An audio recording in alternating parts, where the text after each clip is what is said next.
Hello guys, welcome to my channel DYR blogs and also welcome to my new video. आज जैसे कि मैं आपको बता दूं कि जो मेरी जावा बाइक है इसको 1 साल हो गया है। आज नहीं मतलब 10 दिन पहले इसको 1 साल हो गया था। तो मैं आपके साथ शेयर करूंगा कि मेरा 1 साल मेरी जावा 42 2.1 के साथ कैसा रहा। तो मैं आपको सबसे पहला जो पॉइंट है वो कवर करना चाहूँगा, एवरेज। जैसे कि आप मेरी अगर वीडियो देखते होंगे रेगुलर बेसिस पे तो आपको पता होगा कि मेरी जो बाइक है वो 18 से 20 की एवरेज दे रही थी थर्ड सर्विस कराने से पहले। और मैंने वो वीडियो भी शेयर की है, अपने यूट्यूब चैनल पे भी डाला है। पर थर्ड सर्विस के बाद जब मैं इसको अब, क्योंकि उस टाइम पे मैं इतना लेके निकल नहीं पाता था इसे, क्योंकि लॉकडाउन की वजह से मेरा ये थोड़ा सा आरसी में डिले हो गया था। तो आरसी नहीं आती थी और रोड पे लेके निकलता था। तो जो रूल हैं कि विदाउट नंबर प्लेट हम चला नहीं सकते, तो इस वजह से मैं इसको लेके निकल नहीं पाया। तो जब मेरी आरसी आई उसके बाद मैं इसको लेके निकला हूँ। अब मैं इसको कंटिन्यू चला रहा हूँ। रोज़ का लगभग मेरा 50 to 60 किलोमीटर रनअप हो जाता है बाइक से, क्योंकि मेरे को ऑफिस जाना होता है। जैसे कि आपने वीडियो देखी भी होगी कि ऑफिस की भी वीडियो डाल रखी है मैंने। तो अब मेरा रनअप 40-60 किलोमीटर हो जाता है। तो अब मेरी एवरेज जो दे रही है थर्ड सर्विस के बाद, अभी मेरी एवरेज के साथ मैं खुश हूँ। मेरी जो एवरेज है अब 28 आ रही है। 26 to 28 मेरी जो है एवरेज अब निकल के आ रही है सिटी में। तो मेरे ख्याल से अगर हाईवे तो पहले ही अच्छी थी, तो पर अब मेरे को लगता है कि अगर सिटी में 28 है तो हाईवे पे और ज़्यादा देगी अभी ये। तो अभी के टाइम में मैं एवरेज से बड़ा खुश हूँ इसकी। ठीक है 28 मेरे लिए। और अभी तो फोर्थ सर्विस भी बची हुई है, क्या पता फोर्थ सर्विस कराने के बाद इसमें और जो है एवरेज, जैसे कि शोरूम वाले क्लेम करते हैं कि 35 के राउंड दे देती है सिटी में, तो क्या पता और ग्रोथ हो जाए एवरेज में। और अगर एवरेज में ग्रोथ होगी तो वो भी वीडियो आपके साथ आएगी। पर ये है कि हाँ, मैं अपनी अब एवरेज के साथ 28 जो दे रही है उसके साथ बहुत खुश हूँ। तो यहाँ पे मेरा फर्स्ट पॉइंट क्लियर होता है। और सेकंड जो पॉइंट है वो है बाइक में रस्ट। बहुत सारे कमेंट में मेरे से जो है मेरे भाई पूछते हैं कि बाइक में आपकी में रस्ट लगा है क्या, हमारी बाइक में रस्ट लग गया है साइलेंसर पे, या फिर कहीं अलग अलग कमेंट आते हैं कि यहाँ रस्ट लगा है, तो आपकी बाइक में भी लगा है क्या रस्ट। तो मैं आपको दिखाना चाहूँगा कि जो मेरी बाइक में रस्ट है वो सिर्फ साइलेंसर पे लगा है। जैसे कि देखिए ये यहाँ पे ये दिख रहा होगा आपको, यहाँ से इसका जो ये है ऑटोमेटिकली पेंट जो है वो निकल गया। और पेंट निकलने के बाद जो है ये ऐसे रस्ट आ गया है। थोड़ा सा आगे दिखाऊंगा मैं आपको, ये देखिए ये डॉट होके और यहाँ पे रस्ट लग चुका है। और जैसे कि सेकंड साइलेंसर में जाएंगे, दूसरी तरफ के साइलेंसर में, ये देखिए ये बोल्ट के यहाँ पे जो है पेंट निकल गया है और पेंट निकलने की वजह से ये ऐसे रस्ट लग गया है।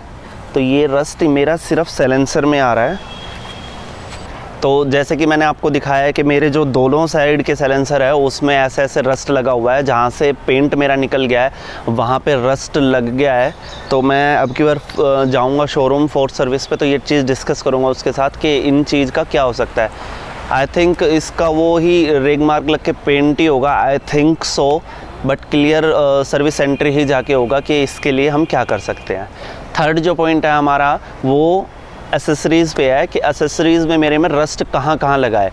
मैं आपको दिखाऊंगा कि मेरी एसेसरीज़ जो है वो आफ्टर मार्केट कौन सी है और जो इनबिल्ट थी वो कौन सी है। तो इनबिल्ट में भी रस्ट लगा है और आफ्टर मार्केट में तो लगा ही है। तो जैसे कि मैं आपको दिखाऊं, ये लेग गार्ड मैंने ये सेंस जो ऑटोमोबाइल है वहाँ से लगवाया था दिल्ली से।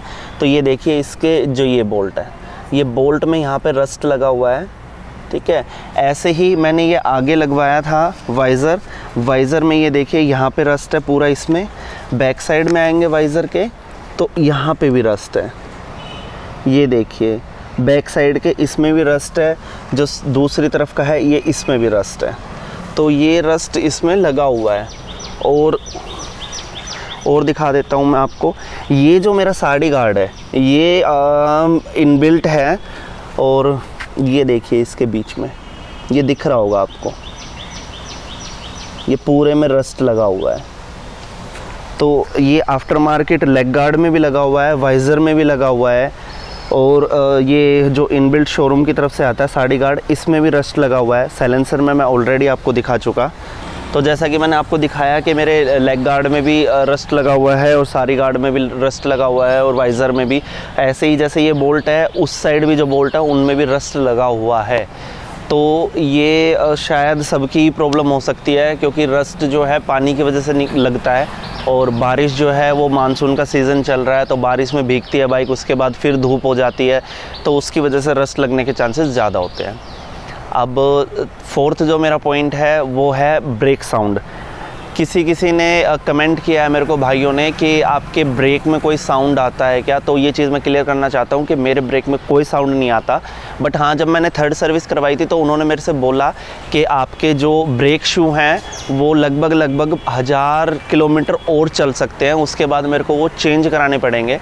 तो मैंने जो सर्विस है वो लगभग 1500 किलोमीटर के राउंड कराई थी। अभी जो मेरी बाइक है वो 2400 किलोमीटर चल चुकी है, मतलब 900 किलोमीटर सर्विस के बाद चल चुकी है। तो अब ब्रेक शू का टाइम आ रहा है डलवाने का, तो ये भी मैं चेंज कराऊंगा इनको, क्योंकि उन्होंने पहले बोल दिया कि 1000 किलोमीटर तक रनअप हो सकते हैं, तो मैं कोई भी रिस्क नहीं ले सकता, टाइम टू टाइम मैं चेंज करा लूँगा चीज़ों को। और नेक्स्ट जो पॉइंट है हमारा वो है गियर साउंड। तो जैसे कि मैंने पहली भी वीडियो में बोला है कि मेरे सेकंड गियर में मेरे को इशू लगता है जब मैं बाइक चलाता हूँ और फर्स्ट से सेकंड गियर शिफ्ट करता हूँ, तो एक अनोइंग साउंड मेरे को फ़ील होता है। मैं आपको एक्सप्लेन थोड़ा बहुत करने की कोशिश करता हूँ। एक घट करके कुछ ऐसा साउंड आता है, जैसे तो अंदर का गियर जैसे तो बहुत डिस्टर्ब है कि एकदम से लगा है, ऐसे घट आवाज़ आती है। तो ये मेरे को नहीं पता क्यों आई है। सर्विस पे भी मैंने डिस्कस कर ली, तो उन्होंने बोला कि ठीक है सर चेक कर देंगे। उन्होंने बोला चेक करने के बाद हाँ हमने ठीक कर दिया, बट अभी भी वो मेरे साथ प्रॉब्लम है कि मेरे को सेकंड गियर जब सेकंड गियर शिफ्ट करता हूँ फर्स्ट टू सेकंड मैं अप करता हूँ गियर, तो ये चीज़ मेरे को फील होती है। नेक्स्ट जो मेरी है पॉइंट वो है कि कई ने पूछा है मेरे से कमेंट में कि आपकी जो बाइक में है चेन साउंड आता है या नहीं आता। तो अगर देखो गाइस, लूब अपनी को कराते रहोगे, चेन को क्लीन करते रहोगे अपनी चेन को, तो ये ऐसी दिक्कत आपके साथ नहीं होगी। अपनी चेन को टाइम टू टाइम लूब कराते रहो। लुब्रिकेंट बहुत ज़रूरी है, इसी से ही जो चेन है वो बहुत स्मूथली रनअप कर पाती है हमारे चेन सेट में। तो ये चीज़ बहुत ज़रूरी है, लूब कराओ, चेन की प्रॉब्लम जो है आपकी सोल्व हो जाएगी। नेक्स्ट जो मेरा पॉइंट है गाइस वो है इंजन साउंड। कमेंट में मेरे से पूछा गया कि आपका जो इंजन साउंड है वो एग्जॉस्ट साउंड से ज़्यादा है, तो ऐसा आपको कुछ फ़ील होता है? गाइज़ मेरे को ऐसा फ़ील नहीं होता है। जो इंजन साउंड है मेरा स्मूथ है, और भारी बाइक जैसे कि आप जानते हो कि इंजन में से थोड़ा बहुत साउंड आता है जो कि वो हैवी इंजन की वजह से आता है, और ऐसा साउंड नहीं होता कि वो एग्जॉस्ट से भी ज़्यादा हो गया कि एग्जॉस्ट जो है उसके सामने फीका पड़ रहा है, ऐसा नहीं होता गाइज़। जो इंजन का साउंड है वो मेरे को इतना अनोइंग नहीं लगता है, बहुत अच्छा सा एकदम भारी वाला जो साउंड होता है इंजन से वो आता है, और एग्जॉस्ट का साउंड हमेशा इंजन के साउंड से ज़्यादा ही रहता है। तो ये चीज़ नहीं है कि इंजन का साउंड जो है वो एग्जॉस्ट से ज़्यादा है। तो नेक्स्ट जो मेरा पॉइंट है वो है एग्जॉस्ट का जो मेरा साउंड है वो अब टाइम टू टाइम चेंज हुआ है, हैवी हुआ है या फिर उतना ही है। तो मैं आपको बताना चाहता हूँ गाइज़ कि ना ही हैवी हुआ है ना ही लो हुआ है। जब मैंने बाइक ली थी जो साउंड उस टाइम पे था, आज भी 1 साल बाद भी वही स्मूथ साउंड मेरे को एग्जॉस्ट से सुनने को मिलता है, वही फील आती है कि हाँ जो मैंने ली थी स्टार्टिंग में बाइक वही मेरे को अभी तक भी फील होता है कि हाँ ये साउंड अभी भी परफेक्ट वही है, कोई चेंजेस नहीं है एग्जॉस्ट साउंड में। नेक्स्ट जो मेरा पॉइंट है वो है हीटिंग इशू। देखो गाइस गर्मी बहुत हो रही है, वो आपको भी पता है मुझे भी पता है। अभी भी आप हाल देख सकते हो कि टी शर्ट देखो मेरी कैसे भीगी हुई है, और जबकि मैं छाया में खड़ा होकर वीडियो बना रहा हूँ, हवा भी चल रही है, बट जो ह्यूमिडिटी है वो इतनी हो रखी है कि पसीने जो है, स्वेट जो है वो निकल रहा है शरीर से। अब उसका कुछ नहीं कर सकते हैं गाइज़, तो सॉरी फॉर दैट, बट गर्मी हो रही है उसमें मैं भी कुछ नहीं कर सकता, आप भी कुछ नहीं कर सकते।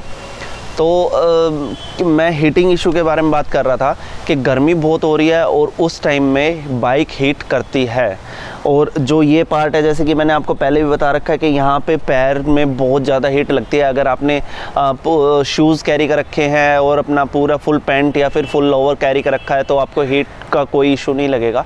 बट अगर आप हाफ पैंट में, बरमूडा में हैं तो और स्लीपर्स में है तो आपको यहाँ पे ऑब्वियस सी बात है हीटिंग इशू बहुत ज़्यादा लगेगा, क्योंकि गर्मी इतनी हो रही है, इंजन उसकी वजह से बहुत जल्दी गर्म हो जाता है। हम थोड़ी देर फ़ोन भी यूज़ करते हैं धूप में तो उसमें मैसेज आ जाता है कि हीटिंग इशू या फिर टेम्परेचर इज़ टू हाई। तो अब ऐसे ही बाइक के साथ है, जबकि ये तो रनअप होती है और रनअप के कारण इसका इंजन जो है हैवी है वो हीट अप हो जाता है, फिर एग्जॉस्ट चल जाता है, एग्जॉस्ट से गर्म जो है एयर आती है। तो गर्मी इतनी हो रही है तो ये बाइक का हैवी इंजन है तो इतना तो हीट बनता है गाइज़। आप फुल पैंट कैरी करके चलाओ तो आपको कोई प्रॉब्लम नहीं होगी बाइक राइड करने में। नेक्स्ट जो मेरा पॉइंट है गाइज़ वो है, कमेंट में मेरे से पूछा गया कि जो मैट ब्लैक कलर है वो कैसा है और इसमें स्क्रैचेस पड़ते हैं या नहीं पड़ते हैं। तो जैसे कि आपको पता है, मैंने आपको पहले भी दिखा रखा है कि मैंने जो अपनी बाइक है टैंक पे जो है लैमिनेट करा रखा है, साइड के जो ये पार्ट है इन पे भी लैमिनेट करा रखा है मैंने, और आगे का जो मडगार्ड है उस पे भी लैमिनेट है मेरा, और पीछे वाले मडगार्ड पे भी लैमिनेट है। तो लैमिनेट की वजह से मेरे को टैंक पे कोई स्क्रैचेस नहीं दिखते हैं।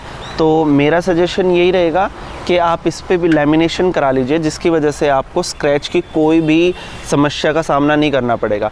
देखिए, जैसे मैं आपको ये लैमिनेशन दिखा दूँ, ये जावा वाले यहाँ से ये देखिए लोगों के यहाँ से थोड़ी सी लैमिनेशन हट गई है, क्योंकि 1 साल हो गया है और धूप में लैमिनेशन जो है वो थोड़ी सी हो जाती है प्रॉब्लम। तो ये मेरे को मैट ब्लैक के साथ कोई इशू नहीं है कि स्क्रैच पड़ रहे हैं ऐसे ही चलते चलते, बस वही है कि कोई स्क्रैच नहीं पड़ रहा है लैमिनेशन की वजह से। नेक्स्ट जो है मेरा पॉइंट वो है कि ये जो मीटर ग्लास है इस पे मैंने काफ़ी बाइक में देखा है, जावा की नहीं कहता मैं, बट हाँ दूसरी बाइक में मैंने देखा है कि ये जो शीशा होता है इस पे बहुत ज़्यादा स्क्रैचेस पड़ जाते हैं। तो क्योंकि जो ये शीशा होता है उनका जो अदर बाइक्स होती है उनका प्लास्टिक का होता है, ये जो है वो प्लास्टिक नहीं है। ये साउंड सुन पा रहे होंगे आप, ये जो है कांच है जिसकी वजह से इस पे कोई स्क्रैचेस नहीं है। ये देखिए, ये आज भी न्यू की तरह बिल्कुल चमकता है, इस पे एक भी स्क्रैच नहीं लगा हुआ, जबकि इस पे मैंने लैमिनेशन भी नहीं करा रखी।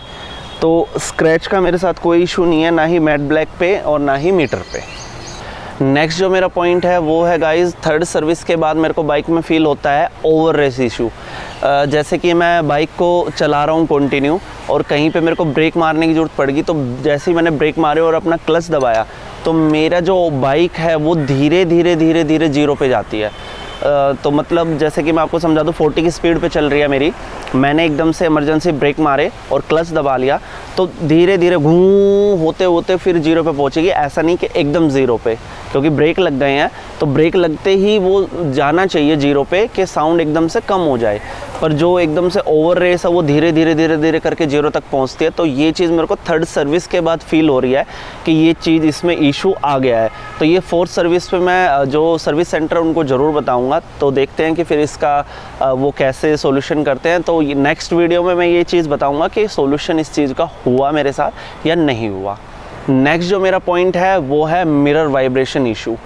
तो जैसे हम बाइक को चला रहे हैं, हम 30-40 तक चला रहे हैं, कोई इशू नहीं है, बट उसके बाद जैसे ही हम अपनी थोड़ी सी बाइक स्टेज करते हैं बाइक को, तो ये जो साइड मिरर है इनमें वाइब्रेशन ऐसे धीरे इतनी भी नहीं कि आप डिस्टर्ब हो, आपको दिखे ना पीछे का कुछ और इतना धुंधला सा हो जाए कि आपको कुछ समझ ना आए कि पीछे कुछ व्हीकल है या नहीं है, इतना नहीं, हल्का एक वाइब्रेशन समझा नहीं सकता शायद मैं आपको, बट एक बहुत ही माइनर सा वाइब्रेशन, क्योंकि थोड़ा सा वाइब्रेशन है यहाँ पे मिरर में। हैंडल में मेरे को कोई वाइब्रेशन फील नहीं होता है चलाते टाइम, बट मिरर थोड़ा बहुत वाइब्रेट होता है, जिसकी जब मैं पीछे देखता हूँ जैसे बाइक चलाते हुए तो पता लगता है कि हाँ मिरर वाइब्रेट हो रही हैं। वैसे अगर आप मिरर में ना देखें और खाली हैंडल पकड़ के चलाएं तो आपको कोई भी वाइब्रेशन फील नहीं होगी। तो नेक्स्ट जो मेरा पॉइंट है वो है हेडलाइट ग्रिल इशू। जैसा कि मैं आपको दिखा दूं कि जो मेरी हेडलाइट है वो आफ्टर मार्केट है। जो मेरी हेडलाइट है वो देखिए, ये जो ग्रिल है इसमें ये ग्रिल है, तो ग्रिल की वजह से जो मेरी लाइट है वो जैसे कि पड़ती है रात में रोड पे, तो यहाँ से जो ये छेद है यहाँ से तो ठीक आती है, बट जो ये हैं ये कवर हो रखे हैं, इनकी वजह से मेरे को रोड पे भी दिखती है ये चीज़ें। तो समझ गए होगे आप शायद जो मैं आपको समझाना चाहता हूँ कि यहाँ से मेरी लाइट पास हो रही है, इसकी वजह से लाइट पास नहीं हो रही है, तो रोड पे भी ऐसे ही ग्रिल बनी आती है परछाई में। तो ये मेरे को इशू लगता है इसका कि ये मेरे को चेंज करानी पड़ेगी आई थिंक सो, क्योंकि मैंने बल्ब चेंज करा रखा है और उसकी वजह से भी मेरा जो है अच्छा नहीं आ पा रहा है क्लियर एकदम। और जो नेक्स्ट मेरा पॉइंट है वो है रिफ्लेक्टर। जो ये रिफ्लेक्टर है, ये इसमें क्या है दिक्कत कि ये पहले जो है ना बिल्कुल इस नंबर प्लेट के यहाँ पे सीधा था, अब ये अंदर चला गया है। जैसे कि आप रिवर्स कर रहे हैं तो हल्का सा लग गया, या फिर पीछे से किसी साइकिल वाले ने या बाइक वाले की टच हो गया यहाँ पे टायर, तो ये अंदर घुस गया है और अंदर घुसने के बाद ये वापस भी नहीं आ रहा है। तो मेरे को ये चीज़ लगती है कि ये जो रिफ्लेक्टर है ये यहाँ पे नहीं होना था, क्योंकि ये एकदम बिल्कुल नीचे है और इसका जो जिस पे ये कसा हुआ है वो भी एकदम पतली सी है। तो मेरे को इस चीज़ का बहुत डर लगता है कि कहीं ये टूट ना जाए। तो ये चीज़ मुझे इशू लगती है कि ये रिफ्लेक्टर यहाँ नहीं होना था। तो नेक्स्ट जो मेरा पॉइंट है वो ABS को लेके है। जो ABS है गाइस इस बाइक के, आई लव इट। इतने प्यारे ABS हैं कि हम जब जैसे ही मैं अपना रियर ब्रेक और फ्रंट ब्रेक दोनों एक साथ करता हूं तो इमरजेंसी ब्रेक इतने प्यारे होते हैं कि अगर आपके सामने अचानक से कोई आ रहा है तो अगर आप दोनों ब्रेक दबाते हैं तो ABS इतना प्यारा काम करता है आपका कि बाइक इंस्टेंट रुकती है आपकी। तो ABS मेरे को इस बाइक का सबसे अच्छा फ़ीचर लगा कि बहुत अच्छे ABS इसमें काम करते हैं और ABS के साथ मैं बहुत खुश हूँ। नेक्स्ट जो मेरा पॉइंट है गाइज़ वो है सस्पेंशन। जो सस्पेंशन है वो भी इस बाइक के बहुत प्यारे हैं। जब मैं अपना जैसे कि देखा होगा आपने वीडियो में, मैं कच्चे रास्ते से जाता हूँ मेरे घर से, तो वहाँ पे सस्पेंशन का पता लगता है कि मेरे को बिल्कुल भी धचकी फील नहीं होती है। सस्पेंशन इतने प्यारे काम करते हैं इसके, अगला भी सोकर और पिछला भी सोकर बहुत प्यारा काम करता है। बिल्कुल भी मेरे को कोई दिक्कत नहीं होती, धचकी फील नहीं होती। बाई चांस कभी मैं रोड पे चल रहा हूँ एकदम से आगे, इंडिया में तो आपको पता ही है गड्ढे रोड पे पता भी नहीं लगता कब में खुद गए और कब में आ गए। तो तो ऐसे ही मैं बाइक चलाता हूँ, एकदम से गड्ढा आ गया तो मेरे को ऐसा धचकी मतलब इतनी नहीं लगती है कि हाँ भाई एकदम पेट में दर्द हो गया या फिर एकदम से इतनी धचकी लगी कि भाई हालत ख़राब हो गई, ऐसा कुछ नहीं होता। सस्पेंशन बहुत प्यारे है बाइक के, इतने मेरे को धचकी फील नहीं होती है। नेक्स्ट और लास्ट जो मेरा पॉइंट है वो है tyre grip guys. Tyre grip के साथ मैं बहुत खुश हूँ। जैसे कि एकदम से टर्न आता है, मैं आपको दिखा दूँ कि टायर की ग्रिप कैसी है इसकी आगे और पीछे। अभी तक मेरे जो है, मैंने जैसे कि पहले बताया आपको कि किलोमीटर 2400 कुछ किलोमीटर 2473 अराउंड किलोमीटर मेरे रन अप हो चुके हैं और ग्रिप देखिए आज भी वैसी की वैसी है। ठीक है, टायर के साथ कोई प्रॉब्लम नहीं है। मैं आपको बैक वाला टायर भी दिखा देता हूँ। बैक वाला टायर जैसे कि आप देख सकते हैं, ये देखिए ग्रिप इसकी बिल्कुल वैसी की वैसी है। तो टायर की जो ये चीज़ें होती है ना, ये चीज़ बहुत साथ देती है आपकी कि टायर में ग्रिप कैसी है। तो जैसा कि मैंने आपको टायर की ग्रिप दिखाई, जब मैं इसमें टर्न लेता हूँ तो बहुत साथ देती है ग्रिप। तो ग्रिप अगर घिसी हुई हो तो वो आपके टायर को स्मूथनेस मिलती नहीं है और मुड़ती नहीं है। तो टायर की ग्रिप के साथ मैं बहुत खुश हूँ, बहुत प्यार से मेरा टर्न हो जाता है और ग्रिप एकदम रोड पे ऐसा लगता है कि हाँ ग्रिप बन के चल रही है बाइक। तो फिसलने का कोई डर नहीं होता, ना ही रेनी सीज़न में और ना ही किसी और सीज़न में। बाइक बहुत चिपक के चलते हैं एकदम रोड पे, लगता है कि हाँ बहुत अच्छे से टायर जो है मेरा साथ दे रहे हैं। तो गाइज़ यहीं पे ही मेरे सारे पॉइंट्स ख़त्म होते हैं। अगर आपको कुछ पॉइंट्स की कमी लगती है कि हाँ ये पॉइंट मेरे को और कवर करना चाहिए था, तो कमेंट सेक्शन में मेरे को कमेंट ज़रूर करें, वहाँ पे मैं आपके पॉइंट को ज़रूर क्लियर करूँगा। Thank you for watching my channel DYR blogs. Keep supporting me, like share और सब्सक्राइब करते रहें गाइज़। तो मुझे सब्सक्राइब नहीं मिल रहे हैं गाइज़, तो प्लीज़ मेरे चैनल को सब्सक्राइब करें और अपना प्यार मुझे दिखाते रहें। Hope you like the video और कमेंट करके ज़रूर बताएं कि आपको वीडियो कैसी लगी। Thank you guys.